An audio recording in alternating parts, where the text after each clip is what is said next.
경제브리핑 불편한 진실이 여러분의 확실한 두통 치료제가 되어드리겠습니다. 경제 뉴스가 연예 뉴스처럼 쉽게 들리는 그날까지 경제브리핑 불편한 진실.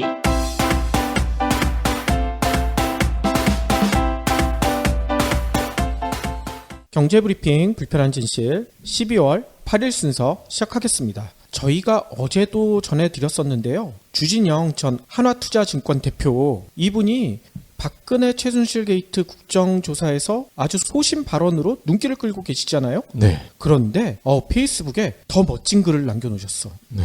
뭐라고 하셨냐면 요는 이겁니다. 이번 청문회는 정경유착 청문회다. 그래서 어떤 내용이 실려있나 봤더니만 일단 어제 청문회를 참석한 이후에 그 참석한 소회를 밝히면서 이런 얘기를 먼저 시작하셨습니다. 여기 앉아있는 그룹 총수들은 두 가지 공통점이 있다. 자기 능력 때문에 지금 위치에 다다른 것이 아니다. 아버지 덕분에 지위를 얻은 사람들이다. 이렇게 꼬집은 거예요. 네. 이거 맞는 얘기잖아요. 그렇죠. 그러면서 주 전 대표는 이야기를 이렇게 이끌어 갔습니다. 대부분 죄를 지어서 감옥에 갔다 왔거나 기소 중이다. 아까 얘기했던 그룹 총수들 얘기입니다. 그런데 바로 이들이 한국 경제를 이끌고 있다. 아버지 덕분에 돈과 권력을 얻은 전과자들이 한국 경제를 이끈다는 이 사실이 한국 사회의 모순을 적나라하게 보여준다. 이렇게 비판하신 거예요. 예.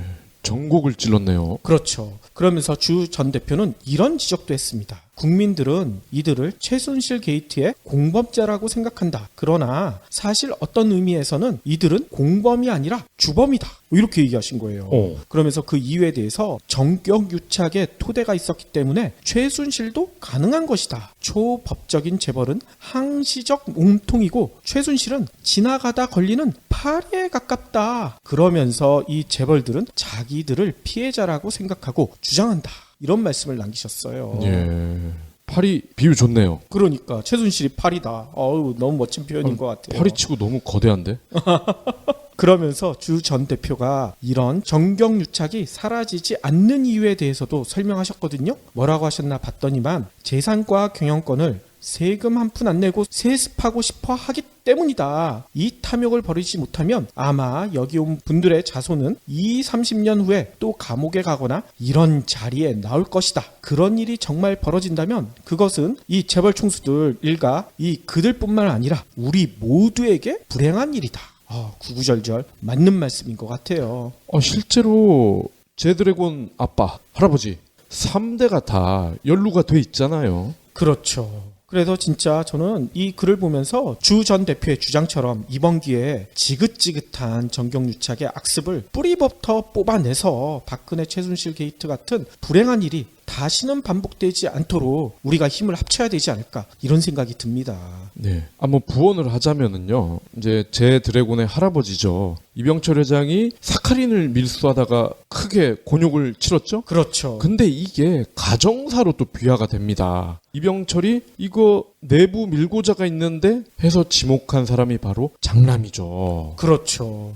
현재 CJ 이재현 회장의 아버지죠. 이맹희 씨. 근데 이 일을 계기로 자기 동생이죠. 이건희 회장 형제 간에 또 틀어지는 그런 계기가 마련이 되는 거죠. 그렇죠. 그리고 이 당시 대통령이었던 박정희가 이병철의 뭔가 약점을 잡은 거 아니에요. 네. 이때부터 정경유착이 본격화되지 않았나 이런 생각도 들고요. 그러니까 재벌들이 경영권이나 돈 욕심을 내는 거는 자기네들 회사만의 문제가 아니라 가족 간의 비극으로도 이어지고 우리 국민들에게도 그 피해가 미친다는 거죠. 그렇죠.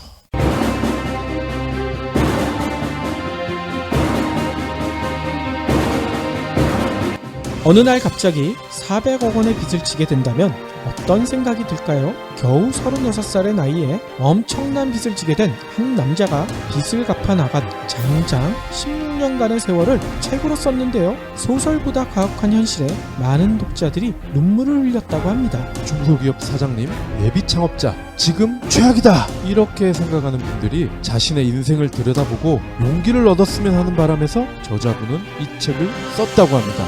수많은 좌절에도 아침이 오지 않는 밤은 없다! 이러한 말을 남겼습니다. 독자 서평 중에는 위기 극복의 필독서가 될 것이다. 이러한 글이 있을 정도라고 합니다.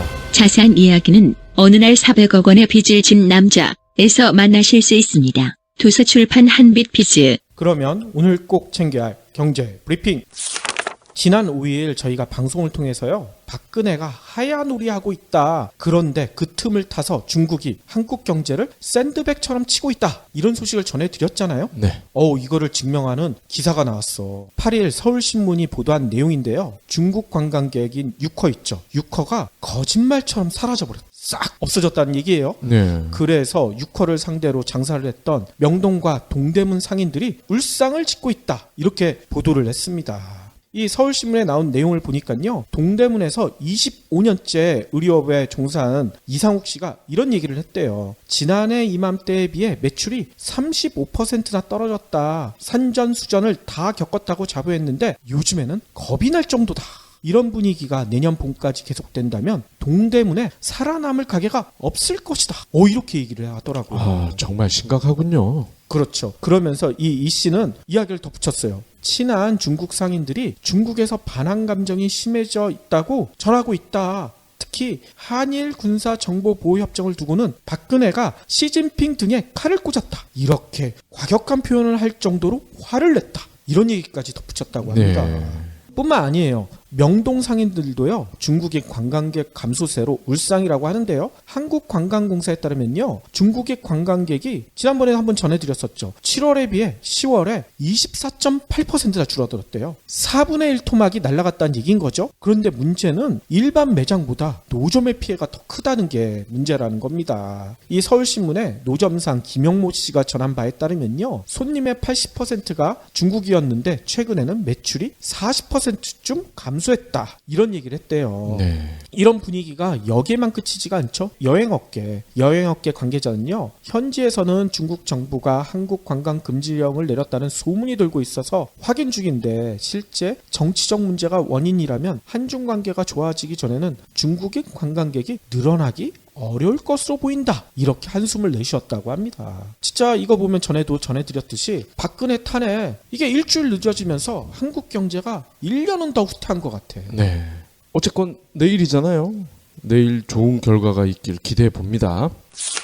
다음 소식입니다. 내년부터 서민층 내 집 마련을 지원하는 주택 대출이죠. 보금자리론. 이 보금자리론 이용이 더 까다로워진다고 합니다. 오호. 지원 대상 주택 가격이 현행 9억에서 6억으로 낮아지고요. 부부 합산 연소득이 7천만 원이 넘는다. 그러면 지원을 받을 수 없다고 합니다. 디딤돌 대출 지원 대상 주택도 현행 6억에서 5억 원으로 하향되네요. 정부가 오늘 경제 현안 점검 회의를 열고 이런 내용을 골자로 한 정책 모기지 개편 방안을 확정했습니다. 내년 정책 모기지 공급 규모가 올해보다 3조 원 증가한 44조 원 수준으로 정해졌어요. 이 개편안을 보면요, 보금자리론의 소득 요건이 새롭게 추가가 됐는데 현재는 소득에 대한 제약이 없지만 내년 1월 1일부터는 부부 합산 연소득이 7천만 원 이하일 때만 보금자리론을 받을 수 있습니다. 그 이유는 초반에 말씀드린 바와 같고요. 아니 이렇게 강화하는 이유를 정부에서는 뭐라고 설명하나요? 은행권 대출이 쉬운 고소득자와 투기 수요를 배제하면 오히려 실수요자의 정책 주택금융 접근성이 높아질 것이다. 실수요자들한테 돈을 많이 빌려주겠다는 얘기인 건데, 예. 문제는 아예 집값을 좀 낮춰주면 되잖아. 전세값도 천정부지로 쏟는 거 그거 좀 잡아주고. 그렇죠. 왜 그런 건 안 한대요? 대출 상품만 신경을 쓰고 있다는 거죠. 그래서 그런가 이 기사에 대해서 한 네티즌이 이렇게 써놓으셨어요. 대출 상품은 엑스나게, 뭔 얘기인지 아시죠? 엑스나게 잘 만들어요. 국민들 다 빚쟁이로 만들어라. 그냥. 다음 소식은요, 인터넷으로 계좌를 한눈에 조회하고 잔고까지 옮길 수 있는 계좌 통합 관리 서비스가 은행권에서 시행된다고 해요. 금융위원회, 금융감독원, 금융결제원, 은행연합회, 이들이 8일 서울 명동 은행연합회에서 기자회견을 열고요, 아까 설명드렸던 계좌 통합 관리 서비스를 9일부터 시행한다고 밝혔습니다. 이 내용은요, 인터넷을 통해 본인의 은행 계좌를 일괄 조회할 수 있고 소액의 비활동 계좌는요, 잔고 이전과 해지가 가능하다고 없고 설명이 붙어 있네요. 어유, 그러면 이제 이 은행, 저 은행 다 뒤질 필요가 없겠군요. 그렇죠. 다만 근데 조건이 있습니다. 잔고는 30만 원 이하일 때만 계좌 이동이 가능하다는 거죠. 네. 그리고 비활동성의 기준은요. 최종 입금일로부터 1년 이상 경과한 계좌라고 해요. 금융계는 이렇게 설명합니다. 이로써 지난 7월에 선보인 계좌 이동 서비스가 조회 해지 1단계, 변경 2단계, 계좌 이동 3단계에 이어 4단계인 잔고 이전까지 할 수 있게 됐다. 이렇게 얘기를 합니다. 네. 금융위원회에 따르면요. 국내 은행의 개인 계좌 수는요. 지난해 말 기준으로 2억 3천만 개나 된대요. 오. 그리고 잔액은 609조 원. 맞네요. 그럼 거의 1인당 5개 정도를 가지고 있다는 얘기네요. 그렇죠. 근데 문제는 아까 얘기대로 1년 이상 입출금이 없는 비활동성 계좌 이게 얼마나 되나 살펴봤더니 전체 개인 계좌의 45%에 달한대요. 그러니까 숫자로는 1억 300만 개나 된다고 합니다. 그렇죠. 1인당 5개 계좌가 있지만 저만 해도 실질적으로 쓰는 계좌는 한두 개밖에 없거든요. 그렇죠. 이렇게 비활동성 계좌가 숫자만 많은 게 아니라 여기에 남아있는 돈도 생각보다 많네요. 무려 14조 4천억 원. 이게 14조 4천억 원이 그냥 묶여있는 거 아니에요. 정말 티끌모아 태산인데요. 저는 이런 돈이 한 푼도 없는데 말이에요. 아무튼 이런 돈들이 이번 계좌 통합 관리 서비스가 시행되면서 인터넷을 통해 잔고까지 쉽게 이전되게 되면 쉽게 이 돈도 돌지 않을까. 금융권에서는 그렇게 얘기를 하고 있습니다. 그러면 이것도 이용 방법이 있어야 될 것 같은데요. 그렇죠. 16개 국내 은행에 개설한 본인의 모든 예금과 신탁 계좌에 대해서요. 인터넷 홈페이지 accountinfo.or.kr에 들어가게 되면요. 바로 계좌 통합 관리 서비스를 이용할 수 있다고 합니다. 이 홈페이지는요. 별도의 가입 절차도 필요가 없대요. 그냥 공인인증서와 휴대폰 인증 이거를 통해서 이용할 수가 있다고 합니다. 네. 또 잔고를 이전할 때는 기존에는 수수료를 받았다고 합니다. 근데 요번에는 내년 말까지 그러니까 2017년 12월 31일까지 1년 동안 한시적으로 잔고 이전 시 수수료를 면제해 주기로 했다고 합니다. 그러니까 혹시나 내가 이런 계좌가 있었나 없었나 좀 가물가물하다 하면 저희가 알려드렸던 아까 accountinfo.or.kr 홈페이지 들어가서 다 한 번씩 살펴보시고 잘 안 쓰는 계좌들은 계좌 이동을 통해서 잘 쓰는 계좌로 통합시키는 게 좋으실 것 같아요. 네. 아니 말씀을 들어보면은 굉장히 좋은 서비스 같은데 이것도 왠지 뭔가 꿍꿍이가 있을 것 같아요. 그렇죠. 이렇게 계좌 이동 서비스가 본격화되면 은행 간에 뭔가 경쟁이 벌어져야 될 거 아닙니까? 네. 이것도 기대를 한다고 하는데 문제는 이 서비스 경쟁이 강화돼서 이자율 혜택이라든지 여러 가지 서비스 혜택이 늘어날지 아니면 너무나 지나친 경쟁이 오히려 담합을 이끌어내서 서비스가 하향 평준화될지 모른다는 얘기인 거죠. 근데 후자일 가능성이 좀 많지 않겠어요? 그렇죠. 다음 소식입니다. 저도 종종 가는 코스트코 창고형 대형 마트죠. 근데 이 코스트코 코리아가 한국 진출 이후 처음으로 영업이익이 줄어들었대요. 아니 코스트코가 줄어들었다고요? 네, 적자란 얘기는 아니고요. 영업이익이 매년 늘었었는데 처음으로 줄었다는 얘기입니다. 그만큼 한국에서의 불황이 길고 심각하다. 이걸 볼 수 있다는 거죠. 오늘 코스트코 코리아에 따르면요. 2015 회계연도, 이 회계연도가 2015년 9월부터 올해 8월까지네요. 영업이익이 전년 동기 대비 8.5%가 감소를 했는데 그럼에도 1,598억이에요. 어휴, 감소했는데도 이 정도를 벌어들인 거예요? 코스트코는요. 매년 눈부신 성장을 해왔거든요. 코스트코의 수익성이 이렇게 역신장을 나타낸 거는 2001 회계연도 이익을 내기 시작한 이래 처음이라고 합니다. 그렇군요. 아니 코스트코가 들어온 지가 좀 됐나 보죠? 그렇습니다. 98년이네요. 98년에 들어와서 국내 대규모 창고형 매장을 처음으로 선보인 글로벌 브랜드인데 지분의 96.7%가 본사에서 가지고 있고요. 나머지 지분이 3.3인데 이 주주가 또 이마트입니다. 이마트는 이게 경쟁 관계 아닌가요? 그렇죠. 근데 3.3%이기 때문에 큰 의미는 없는 것 같아요. 그렇군요. 아니 그러면 코스트코가 우리나라에 몇 개 매장이나 있나요? 12개가 있는데요. 양평, 양재, 상봉, 일산, 대전, 대구, 부산, 울산, 의정, 천안 그리고 제가 가는 광명. 매출로 봐도요. 코스트코는 여전히 창고용 마트 업계 부동의 1위입니다. 영업이익이 뒷걸음질 쳤다고 했죠. 작년 기준으로. 그럼에도 매출은 전년 동기 대비해서 9%가 증가한 3조 5천억 원. 이야. 3조입니다. 3조. 아니 그런데 앞으로의 전망은 어떤가요? 앞으로는 그닥 밝지가 않습니다. 이마트와 롯데마트도요. 이 코스트코를 베낀 게 있잖아. 트레이더스 빅마켓. 오호. 이 두 군데 브랜드도요. 적극적으로 확장을 하고 있고 유통 플랫폼 중심이 아무래도 지금은 온라인과 모바일이잖아요. 그렇죠. 물론 코스트코가 싸긴 쌉니다. 싸긴 싼데 일단 가입비가 만만치 않아요. 연간 회원 가입비가 만만치 않은 데다가 모바일에서 사는 가격과 비교를 해봤을 때 메리트가 있어야 갈 거 아닙니까? 그렇죠. 차를 끌고 기름값을 내면서 가는 건데 거의 차이가 없다는 거죠, 이제는.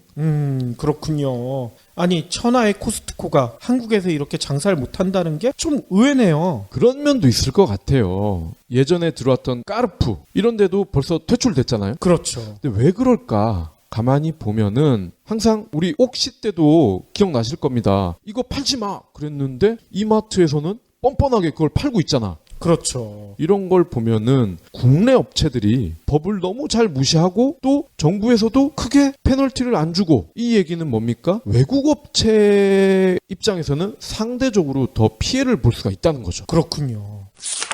박 PD는 지금까지 휴대전화 번호 예. 변경을 몇 번이나 해보셨어요?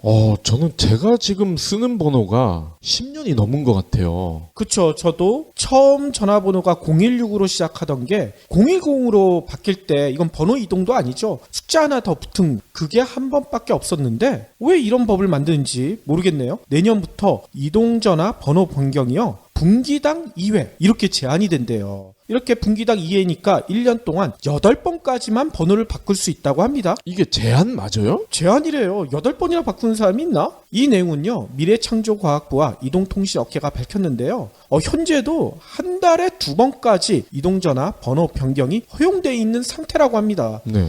한 달에 2번 바꾸는 사람 도대체 누굴까요? 아무튼 최순실 정유라겠지. 그런가? 내년 1월 1일부터는 이 한 달에 2회가 분기의 2회로 바뀐다고 해요. 미래부는 이렇게 설명을 합니다. 이동전화 번호의 불법 매매에 따른 피해를 근절하기 위해서 이통 3사와 협의해서 이같이 조치했다.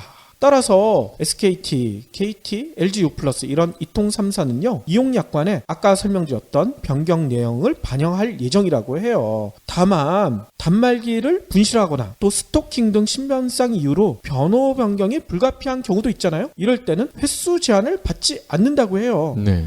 그런데 1년에 8번? 그래도 많은데. 이것도 뭔가 배경이 있을 것 같아요. 지난 7월 말 전화번호 매매를 금지하는 전기통신사업법 개정안이 시행됐대요. 그래서 이 후속 조치라고 하는데요. 기존에는 이 전화번호가 국가 자산이었나? 모르고 있었는데 국가 자산이라고 합니다. 이 전화번호를 매매하다가 적발되면 번호만 회수하고 그냥 풀어줬다고 합니다. 근데 앞으로는 이 전화번호를 매매하다 적발되잖아요. 과태료까지 내야 된다고 해요. 네. 근데 이런 조치를 취했는데도 여전히 정부 단속망을 피해서 음지에서 개인 간 전화번호 매매가 불법적으로 이루어져 왔다고 해요. 특히 이런 번호들이 많이 매매된대요. 이 통사에서 추첨을 통해서 받는 0000 7777 이런 게 바로 골드 번호라고 하잖아요. 이런 골드 번호를 매매를 하는 거야. 근데 그냥 매매하면 걸리니까 번호 변경 제도를 통해서 서로 맞교환하는 방식으로 매매를 한다고 합니다. 실제로 지난 8월에는 무단 수집한 타인의 개인정보를 악용해서 전화번호를 변경하는 신종 사기 피해도 발생했다고 해요. 네. 이 사기 피해자들은요, 월 2회 안에 번호 변경이 가능하다는 점을 악용했다고 합니다. 따라서 앞으로 이런 것들을 다 막겠다는 거죠. 그런데 이것도 진짜 의심이 가죠. 최근 청문회나 이런 데를 통해서 드러난 박근혜 최순실의 대포폰, 네. 이게 다 들통나버렸잖아. 이게 들통나고 이제 더 이상 얘네들이 안 쓸 거니까 이제야 이런 번호 변경 제한하는 게 아닌가, 이런 의심이 들 수밖에 없네요. 그리고 저는 이 골드 번호라는 게 의미가 있나 궁금해요. 요즘 번호를 이렇게 누르거나 그 사람은 0000-7777이었지 하고 전화를 거는 분이 있나요? 그러니까요. 다 저장을 해놓잖아요. 그것도 단축 번호로 해서. 그렇죠. 거기다가 요즘은 박 PD 하면은 바로 전화 걸리잖아. 그렇죠. 이 골드 번호라는 게 골드가 아닌 것 같은데 말이죠.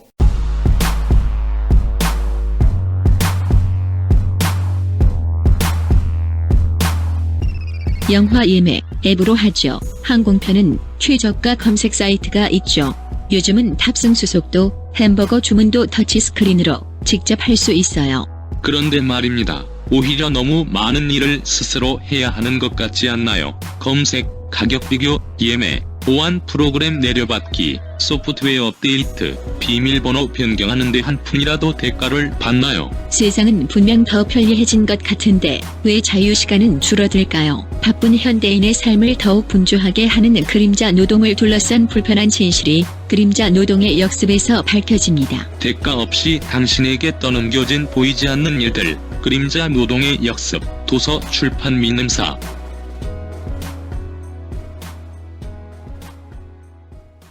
그러면 오늘의 섹션 자동차 이야기를 할 텐데요. 네. 아니, MR을 알려주시겠다고요? 네. 우리가 카백 시간에 MR라는 표현을 종종 썼잖아요. 그렇죠. 이것도 자동차잖아요. 근데 지난 시간에 이 PD님이 MR 그러니까 말? 나는 말 탈 수가 없는데 뭐 이러셨잖아. 그렇죠. 그래서 제가 오늘은 진짜 말을 한번 다뤄보려고 합니다. 아, 자동차가 아니라 진짜 타는 말. 진짜 말을. 아니, 그러면 오늘은 카백이 아니라 홀스백? 이렇게 해야 되나? 예, 근데 이게 카라는 개념의 원조가 말 아니겠어요?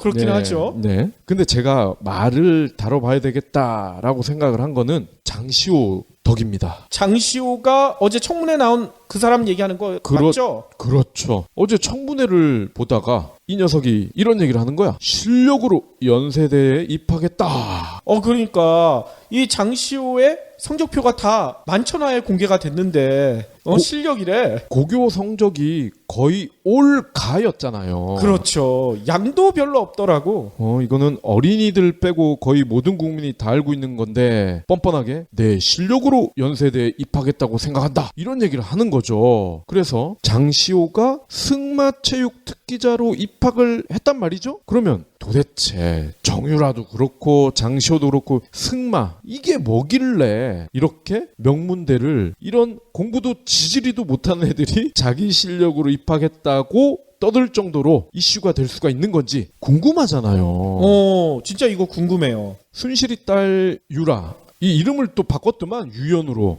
그러니까 정유연이래 이제는. 근데 재밌는 게요. 작년에 얘가 승마 특기생으로 이대에 입학을 했는데 이대 역사가 130년이더라고요. 찾아봤더니. 그렇게 길어요?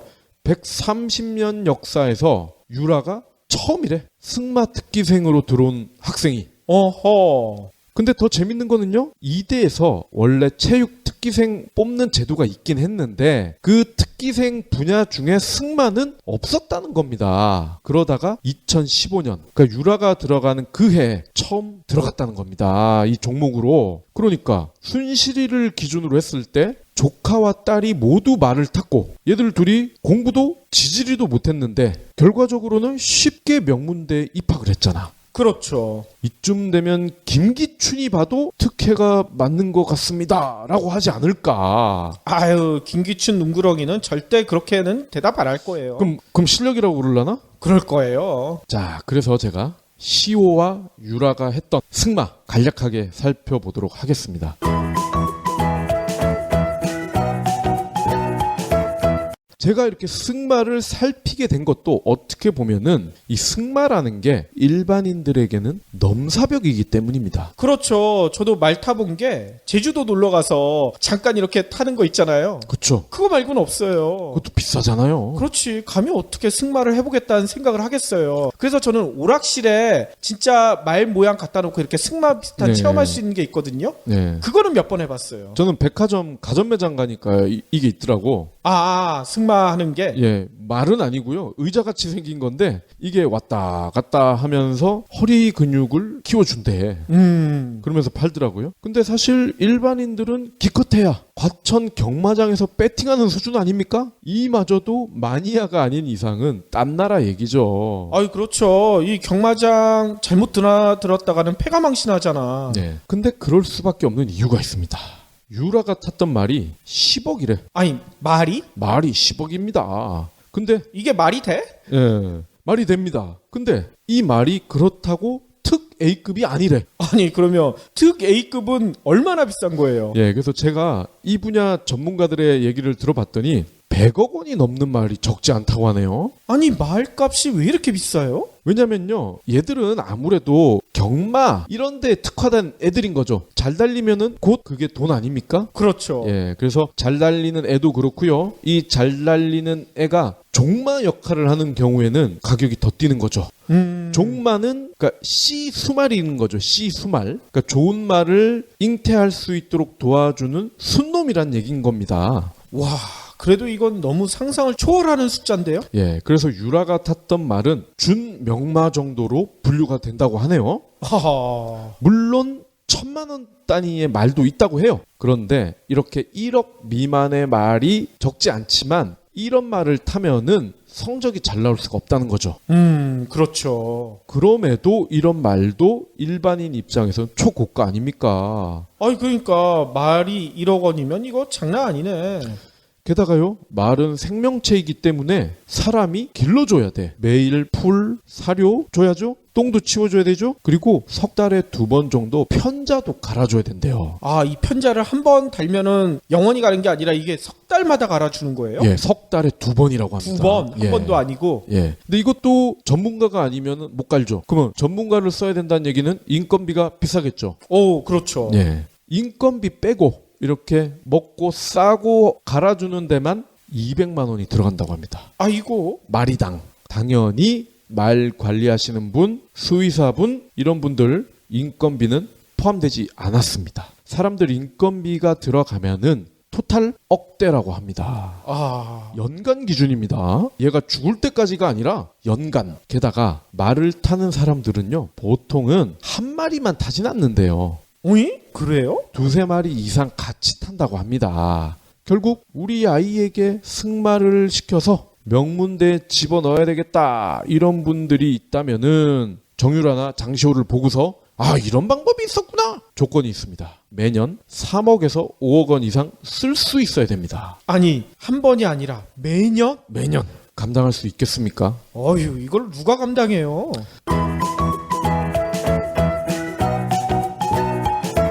유라가 실력으로 메달을 땄다.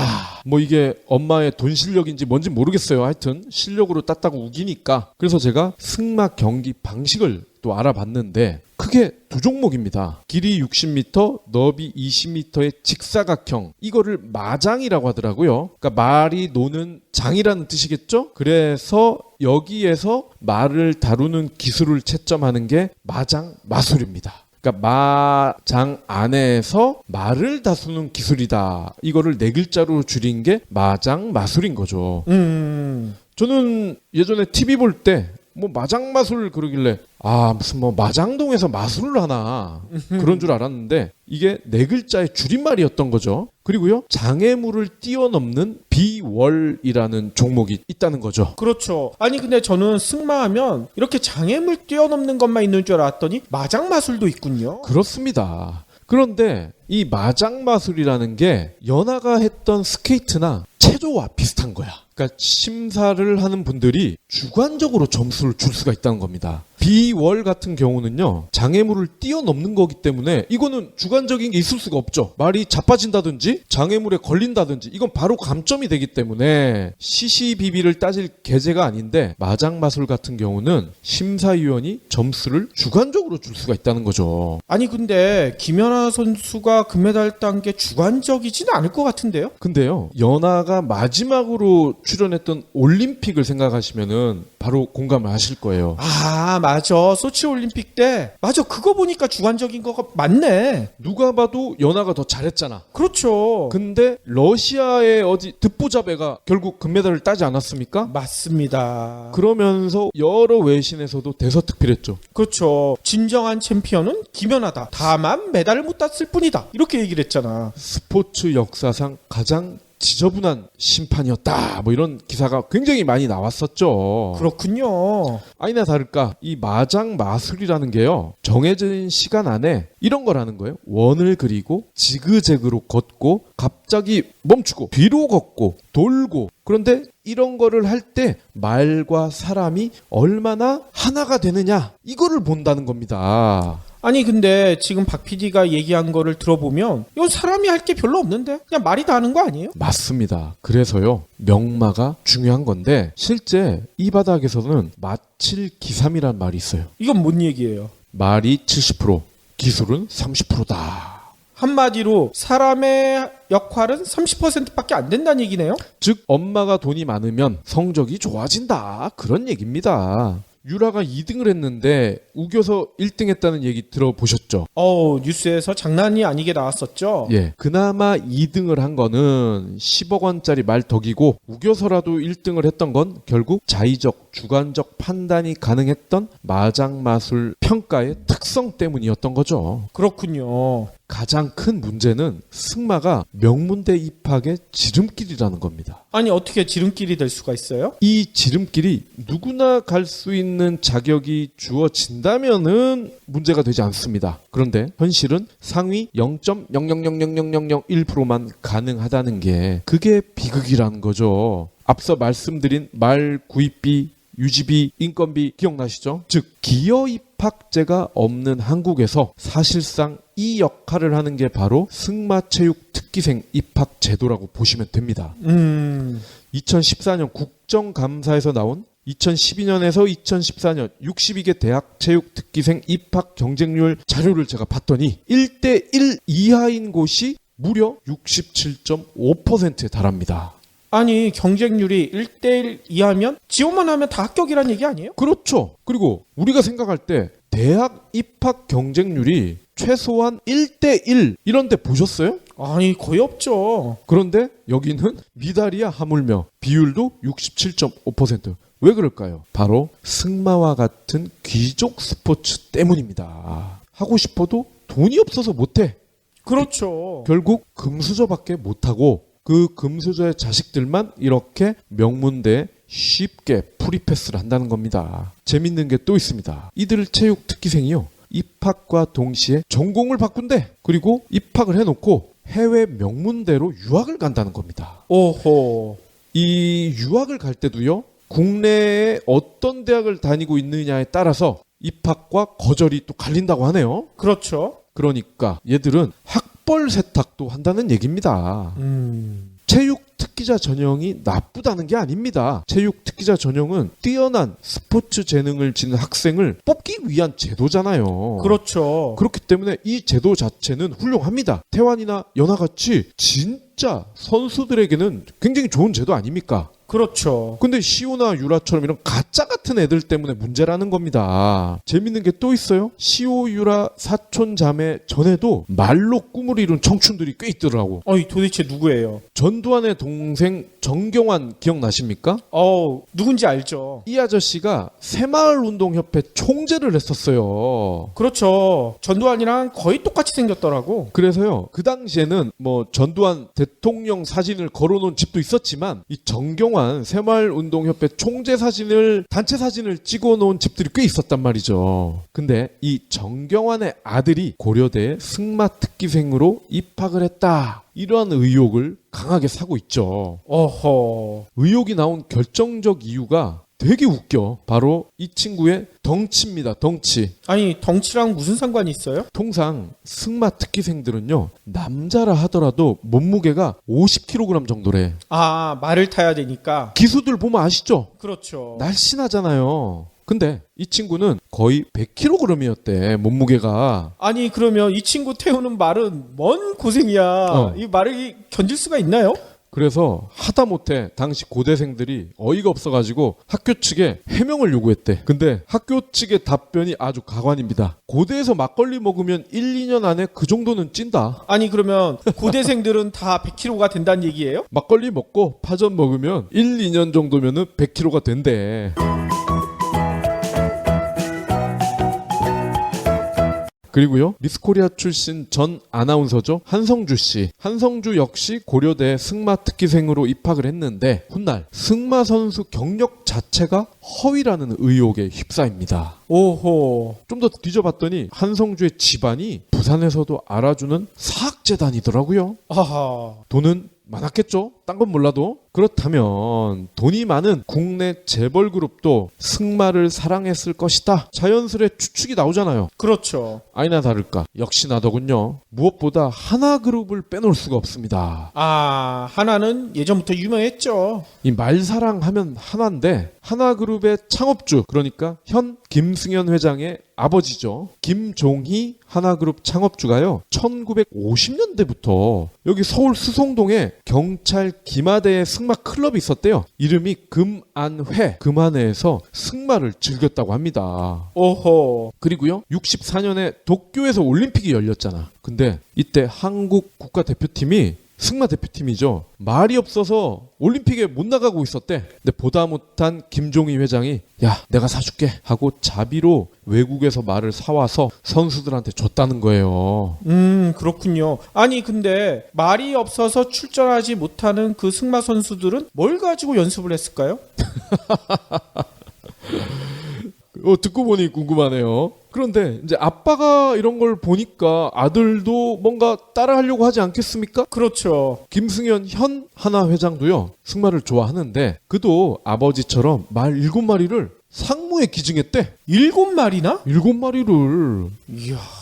그리고요, 현재 한화에는요, 갤러리아 승마단이 있습니다. 팀이 있어요. 팀이 실제로. 얼마나 말을 좋아하면은 이런 팀이 있겠습니까? 아니 하나는 야구팀만 있는 줄 알았더니 승마단까지 있었군요. 그러고 보니 사격도 있었던 것 같아. 사격. 그리고요, 김승현 회장의 셋째 아들이죠, 김동선. 이 친구는 지금 하나건설 신성장 전략팀장이에요. 그러면서 놀라워 현 승마 국가대표입니다. 오, 그래요? 그리고요, 이 친구는 그래도 정유라나 장시호처럼 가짜는 아닌 것 같아. 아시안게임에서 금메달을 3개나 땄어.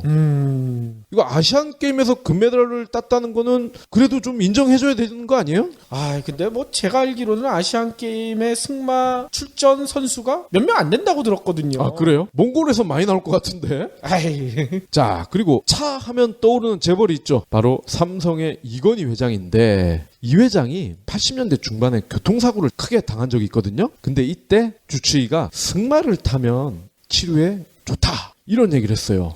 아니 승마를 타면 왜 치료가 좋을까요? 전혀 이해가 안 가는데.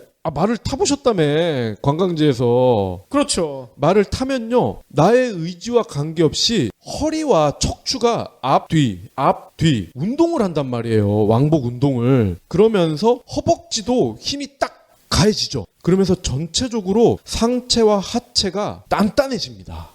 그렇군요. 저는 그때 말을 한 5분 정도밖에 못 타봐가지고 네. 그런 경험까지 못했네요. 의외로 힘듭니다, 이게. 특히요, 여름에 한 10분만 타잖아요? 옷이 다 젖을 정도로 운동량이 꽤 큽니다.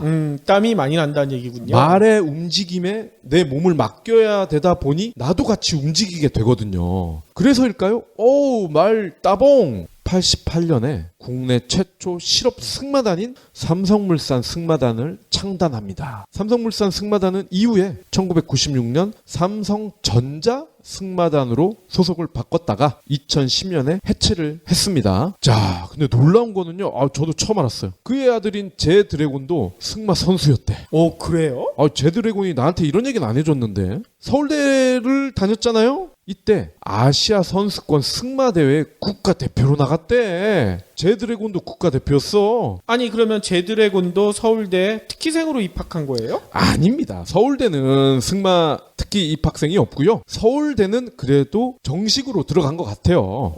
그렇군요. 그리고 범현대가 쪽을 봤더니 현대중공업의 오너죠, 정몽준. 그리고 현대산업개발 정몽규 회장, KCC 정모익 사장. 이들이 모두 승마 매우 갑니다. 그리고 정몽준 아저씨도 대학 시절에 전국체전에 나가가지고 2등을 했대. 제 드래곤도 그렇고 정몽준도 그렇고 2등까지 했다는 데서 뭔가 감이 오지 않아요? 바로 마칠 기삼이 진짜 팩트구나. 그렇죠. 유라가 10억짜리 탔으면 제드래곤이랑 정몽준은 100억 원짜리 탔겠죠. 그럼 나간 이상 최소 2등은 따놓은 당상이란 얘기죠. 그리고요, SK그룹 최태원 회장 부인이죠. 노소용 아트센터 나비 관장도 승마를 무척 즐긴다고 합니다. 그렇군요. 아니 지금까지 박 PD의 얘기를 듣다 보니까 제 고등학교 때 유명했던 영화가 하나 생각나. 에마 부인? 그렇죠. 앞으로 조만간 에마 부인이 아니라 에마 재벌 뭐 이런 영화가 나오지 않을까요? 흥행이 망할 것 같습니다. 혹시 기부해보신 적 있나요? 이런 질문을 하면 나 먹고 살 것도 없는데 기부는 무슨? 기부는 션, 정혜영, 김장훈이나 하는 거 아니야? 라고 하시는 분들이 많습니다. 하지만 기부는 돈 많은 연예인의 전유물이 아닙니다. 무료 기부 사이트 위시플렉스에 접속하면 누구나 기부천사가 될 수 있습니다. 어떻게 가능하냐고요? 위시플렉스의 나만의 위시에서 매주 마음에 드는 신상 10개만 고르면 됩니다. 물론 사는 것이 아니라 찜만 하는 겁니다. 그러면 기부머니 500원이 매주 생기죠. 이 기부머니를 경제브리핑, 불편한 진실 같은 프로젝트에 후원할 수 있습니다. 참 쉽죠? 보너스도 있습니다. 매주 추첨을 통해 골라놓은 신상을 최대 90% 할인된 가격으로 살 수 있는 기회도 제공합니다. 기부도 하고 신상도 챙기고 그야말로 꽉 먹고 알 먹고입니다. 이래도 기부는 나와 상관없는 딴 나라 이야기라고 하실 건가요? 당장 위시플렉스에 접속해 자랑스러운 기부천사의 이름을 올리세요. 마지막으로는요, 제가 페이스북에서 아주 재미난 글을 봤는데요. 이 글은요, 법무법인 더펌의 대표이사인 정철승 변호사가 올린 글이라고 해요. 근데 이게 인터넷에 엄청난 화제예요. 뭐라고 했기 때문인가 봤더니 정 변호사는요, 서울 강남역에서 점심때 박근혜 퇴진 이 피켓팅을 하고 있었대요. 네. 혼자서 한 거 아니고 여러 사람들이랑 같이 모여서 하고 있었는데, 문제는 어느 날 이 피켓팅 하고 있는데 50대 남성이 지나가다가 이걸 본 거야. 그러면서 지나가면서 그냥 안 지나가고 큰 소리로 이렇게 얘기를 했다고 합니다. 이 빨갱이 새끼들, 조용히 기다리면 법대로 처리될 텐데 시끄럽게, 이런 얘기를 하고 지나갔대요. 네. 당연히 정 변호사가 화가 났겠죠. 뭐 비슷한 경우들은 간혹 있었대요. 뭐 지나가면서 뭐 안 좋은 눈초리를 보고 가는 사람, 뭐 이렇게 손가락질하는 사람, 이런 사람들도 있었지만 이 50대 남성처럼 대놓고 욕설하는 경우는 처음이었다는 거예요. 그러니까 정 변호사가 이거 그냥 가만히 있으면 안 되겠다, 이 사람을 단단히 혼내줘야 되겠다, 이렇게 마음을 먹었대. 그래서 빨리 쫓아가서 그 50대 남성을 잡은 거예요. 잡고 뭐라고 했냐면, 나 변호사인데 법 좋아하는 것 같으니 법대로 합시다. 그러면서 방금 얘기한 거는 형법상 모욕죄니까 형사처벌을 받아야 할 거요. 신고했으니 경찰이 올 때까지 가만히 계시오. 이렇게 경고를 했다는 거예요. 네. 그러니까 이 50대 남성이 어떻게 됐겠습니까? 얼굴이 갑자기 확 바뀐 거야. 쫄았겠지. 쫄은 거야. 연신 사과를 했대요. 사과를 하면서 한 번만 봐주세요, 막 애걸복걸을 했다고 합니다. 근데 정 변호사는 뭐 그냥 봐줄 수도 있는데, 이런 사람들이 앞에서는 이렇게 사과하고 뒤에 돌아서는 또 딴소리 하는 경우들이 많잖아. 그냥 쉽게 넘어가선 안 된다, 이렇게 생각을 했다는 거예요. 그래서 이 남성한테 용서를 해줄 텐데 대신 조건이 있다. 이 조건을 따르겠느냐 물어봤더니 남성은 당연히 따르겠다고 했겠죠. 그래서 이 남성한테 제시한 조건이 뭐냐면요, 앞으로 20분 동안 피의자 박근혜를 법대로 탄핵해라, 이 피켓팅을 같이 하자는 거야. 네. 20분 동안 같이 하면 용서해주겠다, 이게 조건이었다는 겁니다. 그랬더니 이 아까 시위대한테 욕하던 이 해당 남성 어떻게 됐겠습니까? 꼼짝없이 박근혜 탄핵 피켓을 들고 자신이 말했던 빨갱이가 돼버린 거죠. 시위에 동참하게 된 거였죠. 네. 그런데 놀라운 일이 벌어졌어요. 20분 동안 피켓팅을 이 남성이 했잖아요. 사진도 나와 있더라고요. 근데 사실은 약간 삐딱하게 막 손 주머니 넣고 막 이렇게 나와 있던데, 아무튼 정 변호사에 따르면 이 피켓팅을 마치고 남성이 정 변호사한테 이렇게 얘기했대요. 이제는 정신을 차렸다. 주위에 박근혜 대통령을 탄핵시켜야 하겠다고 말하겠다, 이렇게 얘기를 하고 돌아가가지고 주변 사람들이 많이 웃었다고 합니다. 네. 아이, 지조라도 있든지. 그러니까 말이에요. 근데 이거 어제 저희가 전해드렸던 마우스랜드 우화랑 조금 비슷하다 이런 생각 안 드세요? 그렇죠. 내 생각과 다르면 빨갱이라고 우기는 그런 사람이죠. 그러니까 그런 사람들이 의외로 주변에 많잖아요. 진짜 이럴 때는 이 정 변호사와 같은 기질을 발휘하는 것도 좋을 것 같아요. 저는 정말 그게 궁금해요. 과연 이 50대 아저씨가 정신을 차렸을까? 말로만 그런 건 아닐까? 제가 보기에는 말로만 그렇다는 게 맞을 것 같긴 같은데 뭐 심정적으로는 좀 정신을 차려주시길 부탁드리겠습니다.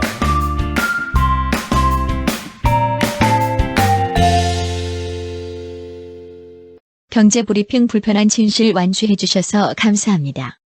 하트 투척, 댓글 남기기, 계좌 후원 등 다양한 방법으로 힘을 보태주세요. 계좌 정보는 경제브리핑 팟빵 공지 코너에 있습니다. 여러분